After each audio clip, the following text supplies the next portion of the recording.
taboo.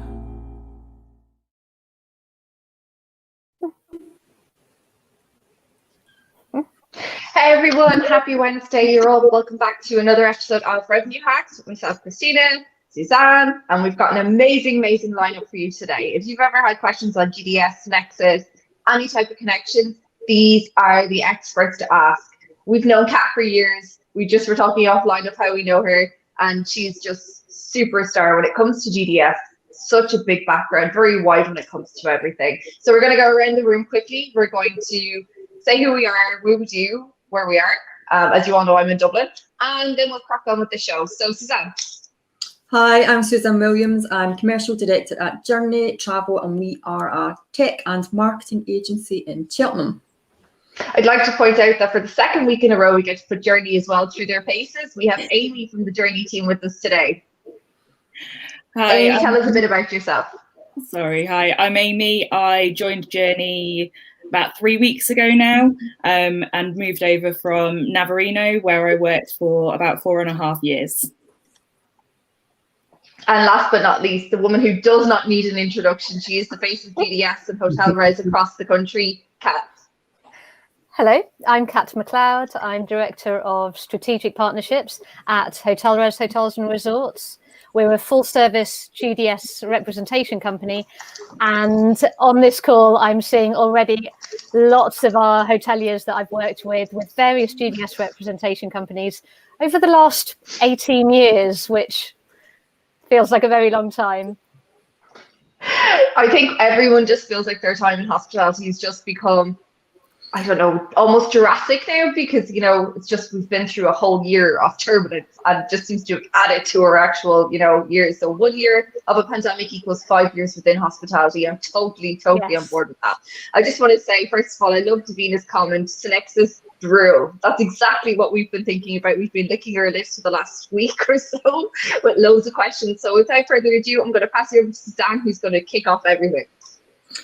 So this is the last of our masterclasses for January, and I wanted to bring Catt, who's our GDS guru and watches the show every week. So thanks for joining us, Catt. And Amy, who worked for Navarino for 4 years and has got all the functionality experience on Synxis. So if you've got some questions that you'd like to put to the ladies, please pop them in the chat box. Also, as usual, Revenue HACKS mug, the most comments will receive a mug. Now, you know, these are gold dust, so get commenting. Now, I just want to bring it back now to Catt and Amy. What we're looking at today is an overview of Synxis, myth busting, and some top tips for both GDS and Synxis functionality. So do one of you girls want to kick off with just Synxis and a bit of an overview of the functionality and what it is you do with it? Catt. Okay, so Khristina, this would be a good time to share the distribution diagram, because I think the first myth that I'd like to bust with regard to GDS is that it's just the GDS tick, I'm on the GDS and that's it. The GDS is and are a much broader distribution landscape. So your CRS provider, your central reservation system provider, can provide you with, and so Synxis provides us with, not just GDS connectivity, but also connectivity to online travel agents, the booking engine, which we're great fans of, and also it powers our voice reservation centers as well. So across the top, the GDS, the online travel agents. There's lots of functionality I think that Amy's going to touch on as well. But the key thing is not just to see it as one thing, but to recognise that it is multiple channels there. So, Catt, do you think the hotel managers and revenue managers really maximise each different area of Synxis? No, I think some do, which is wonderful to see. But I think the majority of particularly independent hotels and small groups, it can be quite siloed. So when I phone up a hotel, I will maybe speak to a sales director who will say, oh, yes, the revenue manager looks after that. And my call would be to every sales director and everybody in marketing. The GDS is one of the pipes that the business that you are driving comes through. And if that pipe isn't connected, Or if you're negotiating a corporate rate, for example, and you're not loading that rate to the GDS and working with your revenue manager to nurture that, then we're seeing those silos again. So more I love the way Catt has just mentioned that, because I work for an independent hotel chain and we actually have HotelREZ. I'm always the one person that she has to contact. So I'm like, I'm sorry I ignore you sometimes, but I do get to it. That's the main thing. But it is, and I can definitely attest to that. If you are a revenue manager or a sales manager, you need to now start focusing mainly on your GDS, especially for when the recovery. It's always something that we've never really understood, only because it's not something that we can live shop. And I think that's the biggest thing with hotels, is that they believe, well, if I can't see it, it's not causing any problems. Don't fix what's broken. However, you don't know if it's broken or not. And it's using people like Catt, like Amy, like every other person who actually does do GDS to actually check everything for you and make sure it is right, because that could be a difference between you and £10,000, £30,000 in corporate bookings, depending on your area. So there's two. So the first top tip, as a GDS vendor, make sure you're communicating with your GDS representation company, because they should be still working on your behalf to prepare for that recovery. For example, with RFPs, is there anybody at the hotel today? Is there anybody in your accommodation today who can respond to an RFP request? That's something definitely to look out for. I know, we know where you are. The volume of RFPs coming through at the moment, I mean, it's pretty safe to say that it's non-existent, isn't it? Is that fair to say for hotels? Very small. No, volume. it's a low volume, but they're very, very important. And the reason that they're so important, and I was talking to a hotel yesterday, because I was going to have to do this call from a hotel. I was going to have to work from hotel, but I got the childcare sorted, so I'm at home, which is great.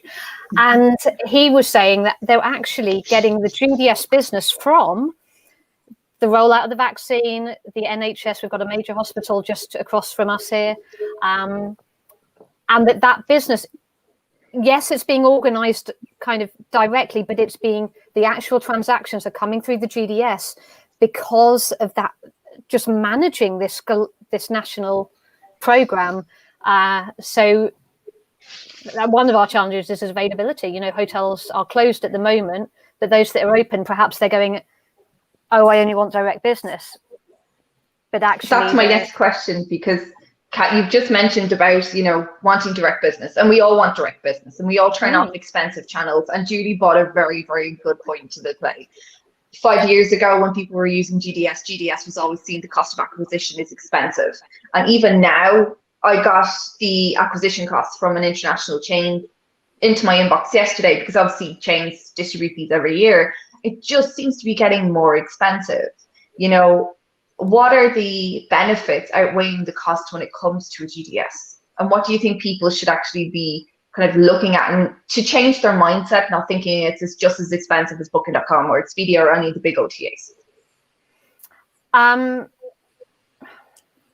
The biggest benefit of the GDS is it is quantified, managed, unique source business. The people who are making the reservations through the GDS have to make those reservations through the GDS. And as Julie said, it doesn't, she was commenting that somebody went out with a piece of business to 10 hotels and got one response.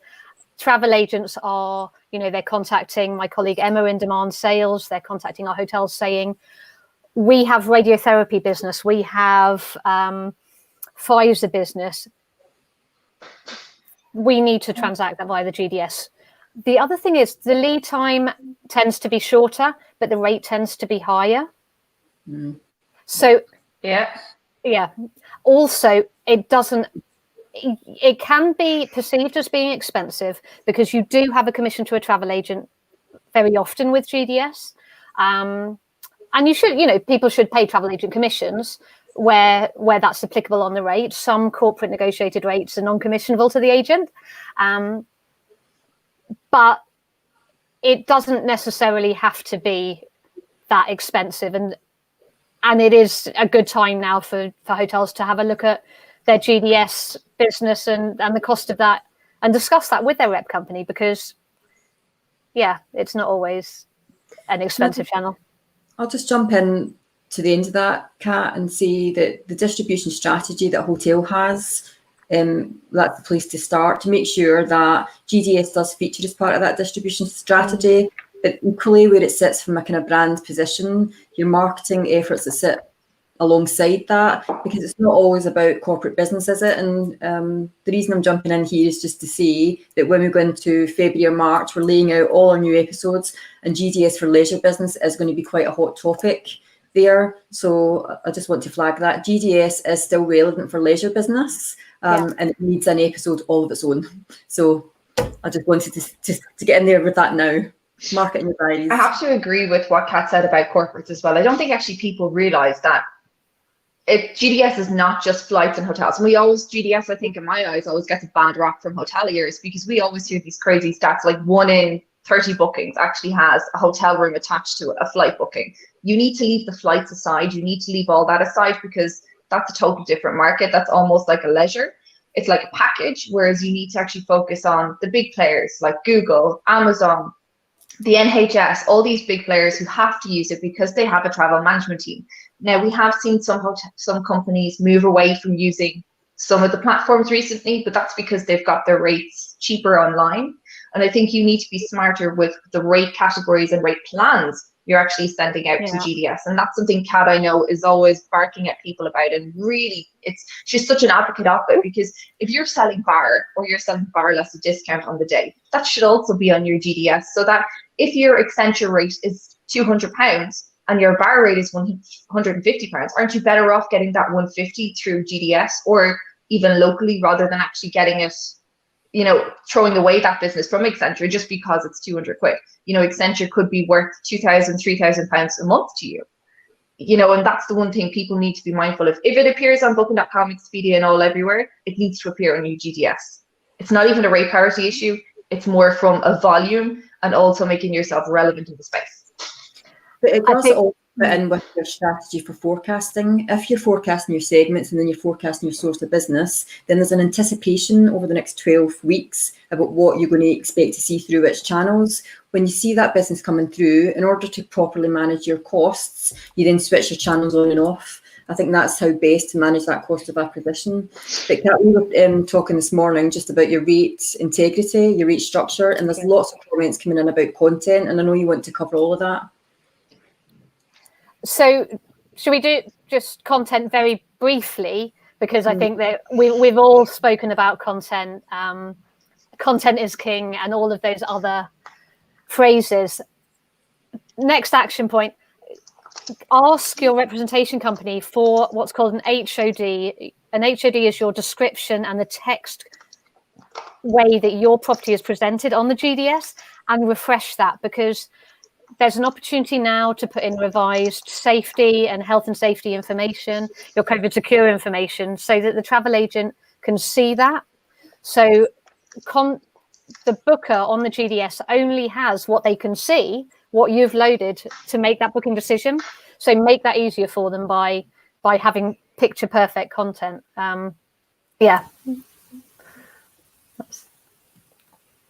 I think that's one thing as well. Again, brands don't really look at is how your business is pushed onto the GDS. Again, this is down to not being able to get adequate rate shops, especially if you're working with an international chain, because if you're a property, you don't think about your GDS. I've seen that from working in an international branded head office. No one thinks about that. No one actually thinks about how their property appears. GDS has changed. It's no longer just, looking like a teletext box where it's just got loads of dot matrix numbers. It's actually vivid. It's actually got valid pictures. So you do need to have proper content up there. It needs to look like your brand side or your OTAs. It has to. If you don't do that, you don't sing. And my advice to people as well is to talk to Catt in particular about how to actually get taglines on your properties, how to tag yourself closer to other areas, because content like that is so important for when people are searching you in the GDS space. If you've got any hospital nearby you, just say you're in the middle of London and you have Hammersmith and Fulham Hospital, make sure that's a tag next to you, because if not, no one's going to find you. I saw a couple of points coming up on that in terms of Jason asking about rate parity, and I think we should definitely touch on that, Amy. And also in terms of I can't remember, I can't see who said it, but in terms of GDS only being for kind of big city centre properties, and I think that's a myth that we can bust now, because one of the things that I love about Synxis is that a property with a business requirement, a property of any size that has a business requirement for GDS, can now access the GDS and can interface with their chosen PMS, Revenue or channel manager and Synxis in a considerably more cost-effective way than was possible even 5 or 10 years ago. And so at HotelREZ, we interface with partners all over the world, like Hotel Runner in Turkey, and then also like your operas and your guest lines. And so it's really, that's in terms of properties benefiting from the GDS, it's much more accessible now. So I would say that it's a channel that you should absolutely be on, you know, whether you're 40 rooms in Navan or 500 rooms in the middle of London, it is there for you. Yeah. So when it comes to the hierarchy, you know, you mentioned there Synxis and the channel manager. Where would you put the connections, the integrations, in what order? Because, you know, we've all seen hotels that have got SiteMinder or their channel manager platform, and then Synxis sits on said channel manager as a channel. How would you structure that? Anyone? I have quite a strong view on it, but I'd love to hear yours, Amy, as well. I think it depends what you're trying to get out of the system. You, like you say, you know, you've got hotels that will integrate with SiteMinder and potentially have something like Opera as a PMS. As far as I'm concerned, it all kind of works in the same way. So I don't think there's necessarily a right way to do it, because the information comes through the same. It's just potentially you have got more room for error if you are kind of third in line then. So for example, if you've got Opera, then SiteMinder, then Synxis, if there's any issues with the Opera integration to SiteMinder, you are then however long behind the Opera update. You know, it could be that there's some downtime with one of the systems and therefore you get the update an hour later. That's then, you know, causing headaches for the hotels. So I think I like to think of Synxis as our central reservations system, and really that being connected to the PMS and being that hub for incoming reservations from the booking engine on brand.com, but also looking at it as connecting to booking.com, because I think SiteMinder has, and the channel managers have done an amazing job of connecting to the long tail of online travel agents. And I think that hoteliers and accommodation providers are going to need to find many more diverse ways of getting business now, and the channel managers are great in doing that.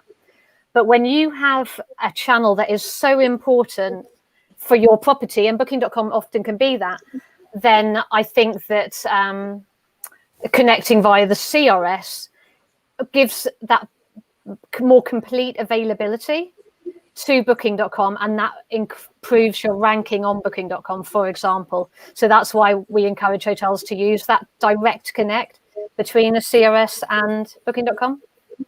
Catt, can I just pick up on that again? It's about the availability and how you make sure that you actually get the most exposure. So do you want to just touch on that availability question and what rates and room types that you should be distributing? So, sorry, could you repeat that? There's a bit of... Earlier on when we were talking about how you push yourself up the ranks of the GDS in terms of visibility, and it's about the availability that you put out to the channel. Some hotels will have one room type and one rate. You know, how does that affect their search? Okay, so typically many years ago it was a rack rate that was available. now you need to have more product on the shelves. So you need to have your best available rate that's shoppable. Agents also search for core, that published corporate rate. There's also the opportunity to participate in consortia and travel management company programs. Now, this year, obviously we're seeing a reduction in the number of companies that are paying to participate in consortia. What we do at HotelREZ is we have pay on performance. So don't be afraid to have a really thorough, broad range of rates available, and work with your representation company then to manage the viewership of those. So, for example, your consortia rates, they can only be booked by agents within that consortia. That's measured by IATA, and it's tracked by pseudo city codes. So it's important to have a good spectrum of rates, and definitely to work with your representation company to make sure your product is on each of the shelves that the agents are booking and looking on. Just someone mentioned about Synxis being expensive, but what's really interesting here with all the questions that are coming through and the people watching is that you've got, we worked on Fidelio, we migrated to Synxis. I think and Ina talked about Marsha and all the other systems that are out there. So my next question is really about the conversion, in the booking engine. So when you've got a Synxis IBE, will hotels see, if they choose to move over to Synxis, a higher conversion? And what drives that? Because of the functionality that's there, can hotels expect to see more business coming in direct by using Synxis? I know the answer to this. I'm curious. Our web development partners, and there's a reason why the likes of small luxury hotels, design, leading hotels of the world, and these big global players are using the Synxis booking engine. We recently saw that the Set hotels have started using it, and in a word, yes. We work with a lot of website marketing companies that don't necessarily have their own booking engine, and they tell us that they see the increase from when a hotel moves from their previous booking engine to REZBooker. Well, we call Synxis booking engine REZBooker. I think one of the biggest things is the availability display and the availability to load the promotional rates and to market those in a consumer focused way. I think that's... What's your view, Amy? Yeah, I think the same, especially with the new booking engine that they've brought out. They've brought that out so that they will do regular updates on it. So I think they do quarterly updates to make sure that the technology is current. And I think the fact that they do that, it follows the customer trend then. They've made sure that you can get through a booking with as few clicks as possible to make it a quicker and more convenient experience for the guest. So yeah, I definitely think the conversion rate will improve with the Synxis booking engine. Mm-hmm. Great. So just in terms of Synxis functionality then, from what you both know about how hotels use the booking engines, what advice would you give? Top 3 tips on how to get the most out of working with Synxis booking engine? What functionality is in there that people just don't use, but they really should? Ooh, so on a rate level, I know I mentioned to you earlier, rate copy. If you are building promotional rates for something, or you might have a kind of spring, summer, autumn, winter deal, to be able to build those rates super quickly, you've got the rate copy functionality, which saves so much time. It means that you haven't got to build the whole thing from scratch. And when you're building multiple rates, it definitely helps. Yeah. I think adding to that in terms of the corporates, then what I really like is that some of our accommodation providers, and particularly the apartments who have the longer lengths of stay, they're able to say to the booker, you know, you can book you're booking your corporate transient via the GDS.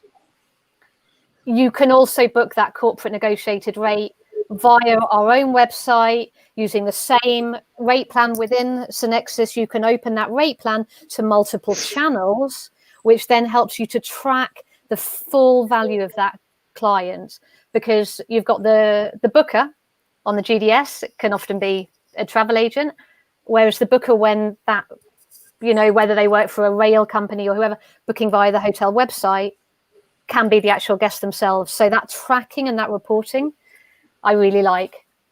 Yeah, and the fact that you can make those rates confidential as well.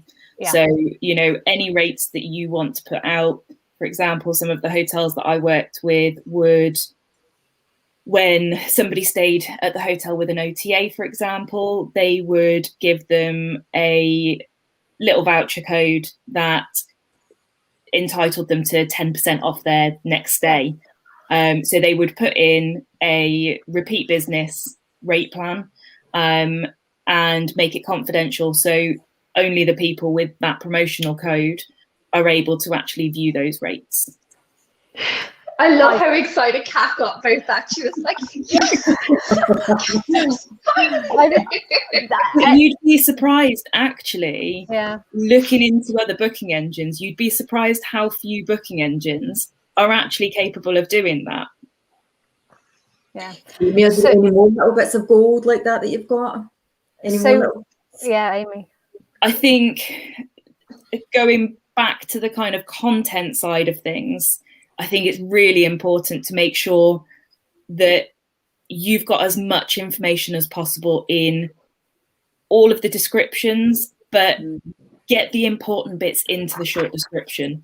And that's for any channel. You know, GDS is a bit simpler because the travel agents are used to seeing shortened versions of things, you know, abbreviations of words. Yeah. So you can cram a lot more into that short description. Obviously, you don't want to do that on the booking engine. But again, just making sure that all of the important information is in that short description so that the guest knows exactly what they're getting, and they could click on view more to see more of the information on the room or rate. But if they've got all of the information they need in that short description, it's one less click to go through on the booking engine for them to make a reservation. Yeah. So I have a question, okay? And this is from an international chains type of sphere, because obviously Catt has worked with this as well. Hotel chains, IHG, Marriott, Hilton, Best Western, they're all the same when it comes to building properties. It is a room type, how they build it. It is a qualifier code, okay? And it's like bed plus whatever extra amenities are in the room. D1C. Have you seen a change? Yeah. Have you seen a change in people now changing them qualifiers? Because 9 times out of 10, the qualifier doesn't match. So properties don't even realize that their qualifiers are incorrect online because they're taking the brand's word that it's fine. So obviously they don't see conversion.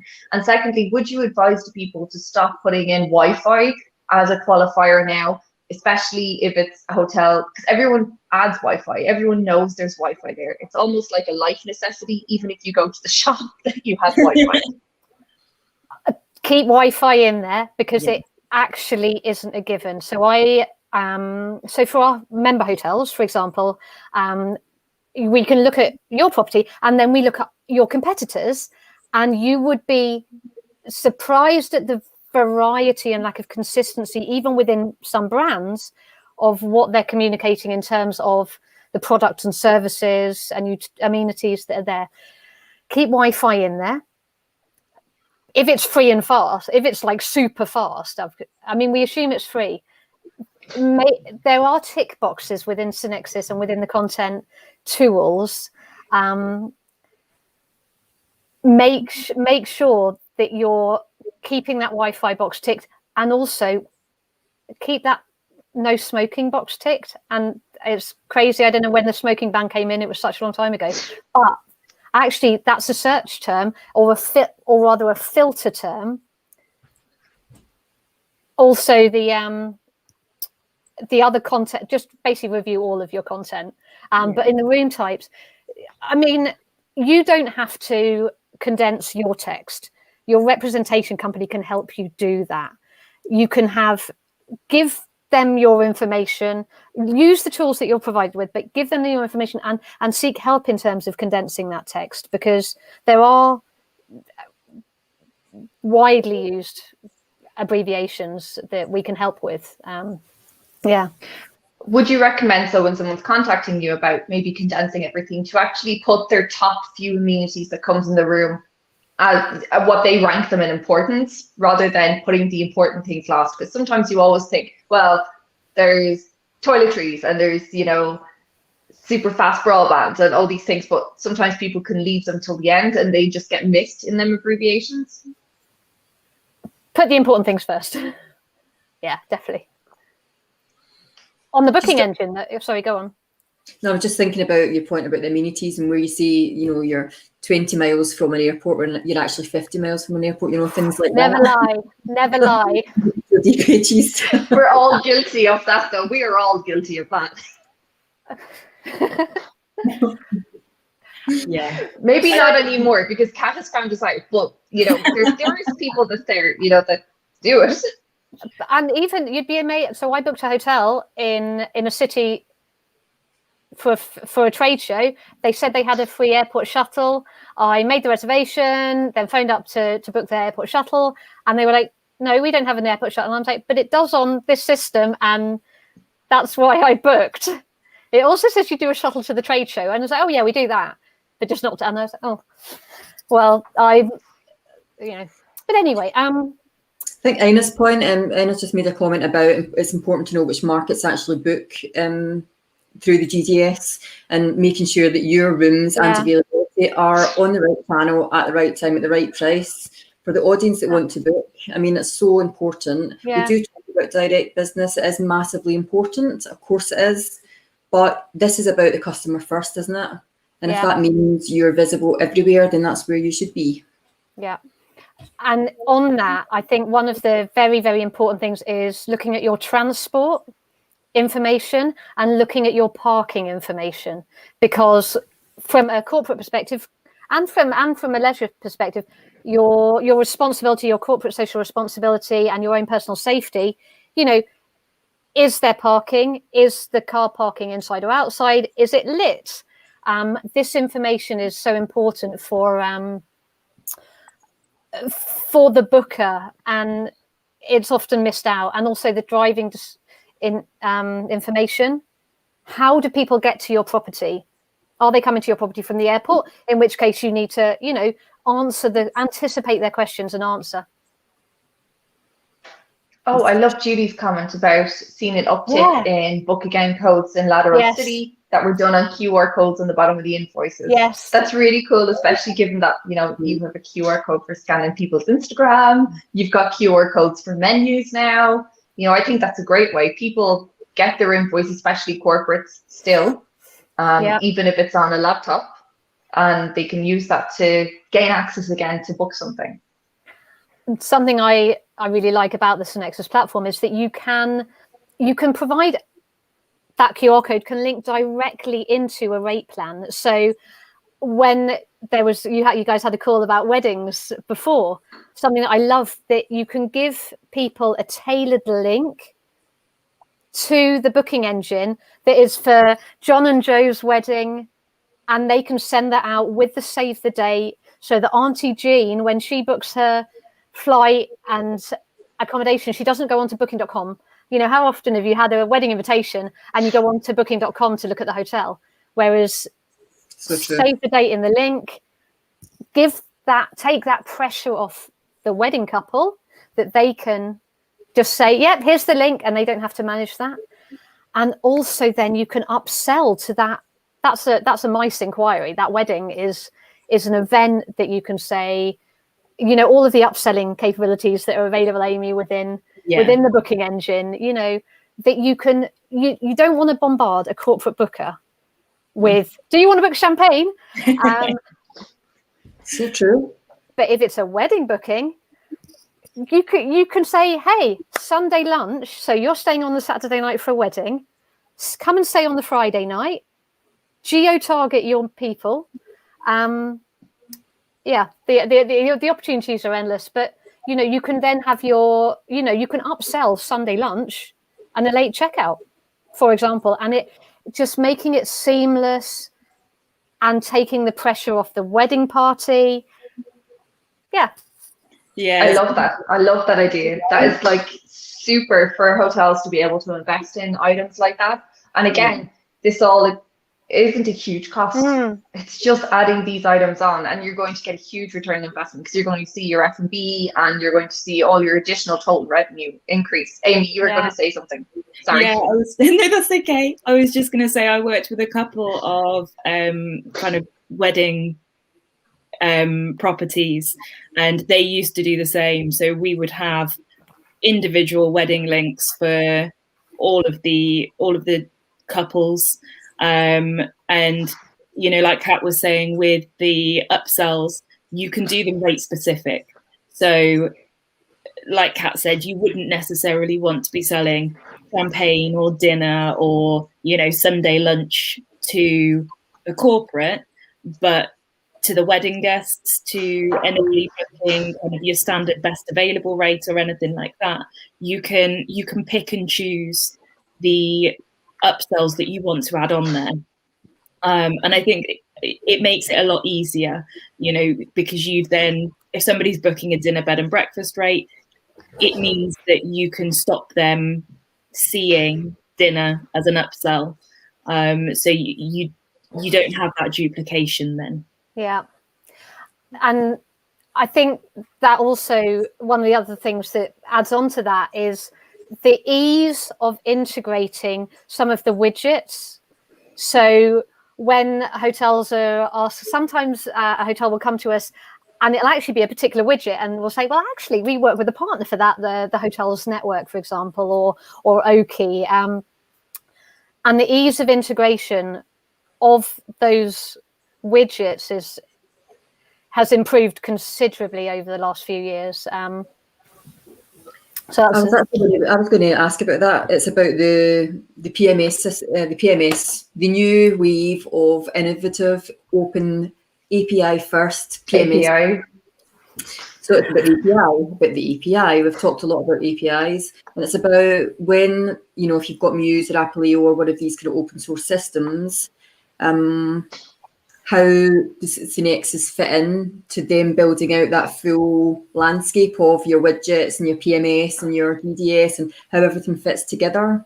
Is Synxis just going to seamlessly connect to these systems, or is there any barriers there? Anyone? I mean, I can. So my role is on strategic partnerships and working with anybody that would connect to us for our hotels, and an awful lot of that is the property management systems. And there's two ways that we see the integrations coming. One is the integrating with Synxis, so having your traditional PMS or RMS interface with Synxis. Now, I'm so excited because the list of PMSs that Synxis connects to is extensive. It's like 151 or something, Then all of the RMSs and also other widgets. At HotelREZ, we also have an open API called REZ Switch. So, for example, I mentioned Hotel Runner. We were able to, and Synxis facilitates our ability to have our own interface to the smaller local suppliers. So between Opera and the new shiny open API platforms, we have everything covered. I would say not all open API is. There's a whole discussion on that, and I know that we've had it and we've seen it on other calls. I believe, and we believe, that a hotel should never be caught in between the technology providers. So I think it's really important that your CRS provider, your GDS provider, works really closely in a human way as well as a technology way with the tech provider. Because if you you're a sales manager, you get the Pfizer rating, you send it to your GDS company to load, I hope, onto the GDS. You know, is that loaded in your PMS? Hopefully it is. Is that mapped correctly? When there is an issue, who do you call? When you have a query, does it get stuck between in the ether? So that's, you know, yeah. I have to say I agree with Catt on that one, especially because we've seen it, and I'm sure everyone that's on this call in the chat box can attest the same. 9 times out of 10, your PMS provider will always blame the third party, and the third party is saying that it's from the PMS. And when you go and you check it, it's either a breakdown in that connection or it's actually, you know, either one of the parties. And it's just, you are caught in that, and you just seem to be constantly going through this vicious cycle of, well, they're saying it's you, we're saying it's you, until you get the actual physical proof to be able to show that. So if you notice that there is problems, contact both parties and ask them to do a proper handshake to make sure. Because, you know, I've seen it recently, a disco connection went down in between one of my hotels and somewhere else, and it sparked a war, an absolute war. And, you know, it was one of these things where I was saying, it's not my problem. I'm not the one who actually controls disco, so I can't do it. And it's true. There's days in it where you feel like that, but you just need to stay calm, get the proper information that you need to be able to get it resolved, and don't let it go on. You need to get, you know, if you don't get an answer in 24 hours, that's 24 hours worth of bookings you're losing.